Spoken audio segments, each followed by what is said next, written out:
yìí wọ́n ti jú pàdé yìí àwọn ní sìn dáàdì bàbá mi hug dáàdì mọ́mì ẹ̀yin náà hug mọ́mì àgbẹ̀jẹ̀kẹ̀ mọ̀ wípé you are warmly welcome. lónìí pẹ̀lú ìyàwó ra wa àti ìkọ́ra wa ọ̀ lónìí pẹ̀lú ìyàwó ra wa ẹ̀rù ló bá wa wà ọ̀gbọ̀n máa tún wà ká ẹ̀yìn ọ̀pẹ́ tó bá bẹ̀rọ̀ pé káwọn lọ ṣe bẹ́ẹ̀ ni oníkúkọ́ ni wà láàyè akọ̀ọ̀mọ́ àgbẹ̀yẹ.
Oní bẹ́tí wí ló máa rí. Bẹ́tí wí ló máa rí. Bẹ́tí wí ló máa rí o. Bẹ́tí wí ló máa rí. Èyí ẹ̀ wí ẹ̀ máa kọ́ fàṣẹ sí. Bẹ́tí wí ló máa rí. My beautiful people, my amazing Atikia, and my friends and well-wishers. Ṣé máa bá mi ṣọpẹ́?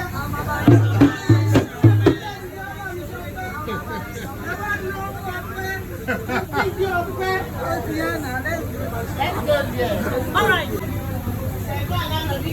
Sallallahu alaihi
gbogbo ènìyàn pátápátá.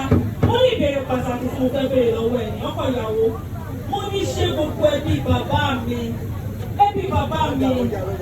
late Mr. Oluwatoyin Funmi Asikia, represented by Mr. Lekan Asikia, àbí màmí. Ọkọ ìyàwó, mo ní ṣé àwọn ẹbí bàbá mi Asikia àbí ẹbí bàbá mi Olúkòyí, ṣé àwọn ni wọ́n fọ̀ọ̀tẹ̀ wípé kó wá fẹ́ ọmọ wa Olúwatóyìn Wúràọlá Ọmọlára ọmọ Asikia. Lo máìkì yẹn wọ́n ń gbé mi ò lọ́kọ̀ọ̀rọ̀ náà. Gbogbo ẹbí ṣe ẹgbẹ́ sì tó fún mi, ó ní rárá. Kí ló lọ́ mọ́ wá béèrè? Wọ́n ní ṣé o bẹ̀bẹ̀ fẹ́ Olúwatóyìn Wúràọlá Ọmọlára abọ́ bẹ̀bẹ̀ fẹ́. Ṣé o bẹ̀bẹ̀ fẹ́ abọ́ bẹ̀bẹ̀ fẹ́? Mo bẹ̀rẹ̀ lẹ́lẹ̀kẹta, ṣé o bẹ̀bẹ̀ fẹ́ abọ́ bẹ̀bẹ̀ fẹ́? Mo ní jẹ́jẹ́ lájókòó.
Dádì ẹ gbà. Mọ́mí ẹ gbà.